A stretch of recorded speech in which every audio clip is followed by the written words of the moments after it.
नमस्कार दोस्तों, आज हम बात करेंगे नमक के बारे में।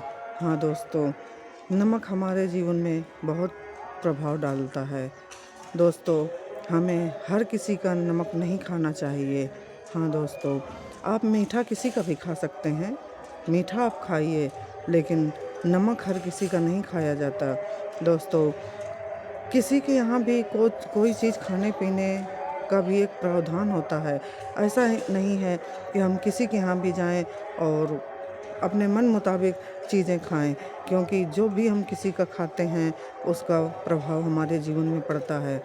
तो दोस्तों, सबसे पहले मैं आपको ये बताना चाहूँगी कि मीठा आप किसी का भी खा सकते हैं, लेकिन नमक हर किसी का नहीं खाना चाहिए। अगर वो व्यक्ति सही है, पुण्यात्मा है, तो आपको कोई फ़र्क नहीं पड़ेगा।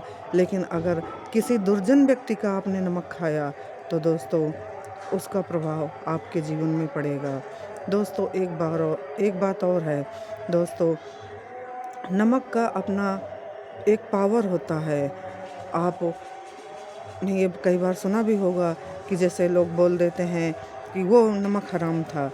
तो दोस्तों, यहाँ इसी बात को हम बताने की कोशिश कर रहे हैं कि किसी का नमक खाने के बाद आपको उसके मुताबिक कार्य करना पड़ेगा। अगर आपने किसी का नमक खाया और उसके साथ गद्दारी की, तो वो गलत है। इसीलिए हर किसी का नमक नहीं खाना चाहिए। वैसे तो किसी का भी अन्न या कोई भी चीज़ खाने-पीने की उपयोग करने के अपने एक नियम बताए गए हैं, लेकिन अज्ञानतावश जो जानकारी हम लोगों को नहीं होती है, उसकी वजह से हम लोग गलत तरीके से किसी की चीज़ खा पी लेते हैं और उसका प्रभाव हमारे जीवन में पड़ता है। तो दोस्तों, अगर आप सक्षम हैं, हाँ दोस्तों, यहाँ पर मैं आपको बताऊँगी कि किन लोगों को दोष ये नहीं लगता और किन लोगों को दोष लगता है। तो दोस्तों, अगर आप सब तरह से सक्षम हैं, तो आपको किसी का नमक नहीं खाना चाहिए दोस्तों। अगर आप किसी अच्छे इंसान का नमक खाएँगे, तो कोई फ़र्क नहीं पड़ेगा, लेकिन किसी दुर्जन व्यक्ति का नमक अगर आप खाएँगे, तो आपके जीवन में नकारात्मक प्रभाव पड़ेगा। और जहाँ तक बात है जो सक्षम नहीं हैं, हाँ दोस्तों, जैसे कि वो बुज़ुर्ग जिनके बच्चों ने उनका परित्याग कर दिया है, या किसी कारणवश उनके बच्चे नहीं हैं और वो बुज़ुर्ग असहाय हैं, तो उस स्थिति में वो किसी का भी नमक खा सकते हैं, कोई फ़र्क नहीं पड़ता। वो दोष से मुक्त होते हैं। इसी तरह वो बच्चे जिनके माता-पिता नहीं हैं या अभिभावक नहीं हैं, वो किसी का नमक खाएँगे, तो उनके जीवन में नकारात्मक प्रभाव नहीं पड़ेगा। कहने का तात्पर्य है कि जिसका पालक ना हो, जिसका पालन करने वाला ना हो, जैसे वो औरतें जिनके कोई पालक ना हो, जैसे कि कोई भी लड़की है, तो पहले उसका पालक पिता होता है, फिर भाई होता है, फिर पति होता है और अंत में बेटा होता है। अगर किसी औरत के पिता, भाई, पति, बेटा, ये इनमें से कोई नहीं है, तो दोस्तों वो औरत भी किसी का भी नमक खा सकती है, किसी का भी अन्न खा सकती है, उसमें दोष नहीं लगता, क्योंकि जिसका कोई पालक नहीं होता, उसके ऊपर इस तरह के दोष नहीं आते। तो दोस्तों, हमें इस चीज़ का ध्यान रखना चाहिए। ऐसे लोग दान के पात्र होते हैं, जिनका कोई पालक नहीं है, तो वो दान के पात्र माने जाते हैं, वो ज़रूरतमंद माने जाते हैं, क्योंकि उनके जीवन में समस्याएँ होती हैं और उनको अपनी दैनिक समस्याओं को हल करने के लिए दोस्तों वो किसी का भी अन्न और किसी का भी नमक खा सकते हैं। लेकिन दोस्तों, जहाँ तक हम सक्षम हैं और किसी तरह की हमारे कोई कमी नहीं है, तो दोस्तों ऐसे लोगों को किसी का नमक और अन्न नहीं खाना चाहिए। अब दोस्तों, हम आपको बताते हैं कि नमक आपने किसी का खाया है और उसके बाद में उसके मुताबिक कोई कार्य किया है, तो ठीक है। अगर उसके मुताबिक कोई कार्य नहीं किया है, तो वो फिर उसी चीज़ को नमक हरामी कहते हैं। किसी का नमक खाने के बाद उसके साथ गद्दारी नहीं किया जा सकता। तो दोस्तों, किसी का भी नमक मत खाइए। नमक हर किसी का नहीं खाना चाहिए। अब दोस्तों यहाँ हम बात करते हैं कि कई बार ऐसा होता है कि हम किसी के यहाँ जाते हैं और कोई नमकीन चीज़ हमें देता है और यह खाना भी कई बार खाना पड़ता है। तो दोस्तों उसके लिए एक विधान है कि आप किसी से कुछ कहिए नहीं, ये बातें कहने की नहीं है। अगर आपने किसी का नमक खाया है, कोई भी नमकीन चीज़ खाई है, तो जब आप वहाँ से जाने लगो तो आप सक्षम हैं तो आपको उसमें से कुछ रुपए उनके घर में किसी भी सदस्य को किसी भी रूप में दे देने हैं। हाँ दोस्तों, अगर आपने उनको कुछ पैसे दे दिए तो वो आपका दोष कम हो जाएगा। अगर घर में छोटे बच्चे हैं, आप बच्चों को दे दीजिए।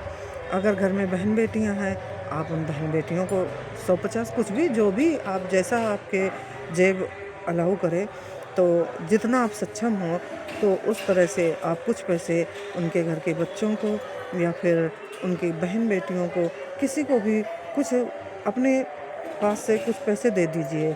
अगर आप वो पैसे दे देते हैं तो दोस्तों आपने जो भी उनका अन्न खाया है, नमक खाया है, तो उसका प्रभाव, जो नेगेटिव प्रभाव है, वो आपके जीवन में नहीं पड़ेगा। हाँ दोस्तों, इन छोटी-छोटी चीज़ों का हमें ध्यान रखना चाहिए। वैसे तो दोस्तों बताया गया है कि हर किसी का अन्न नहीं खाना चाहिए, इसके साथ ही किसी के पहने हुए वस्त्र भी नहीं पहनने चाहिए।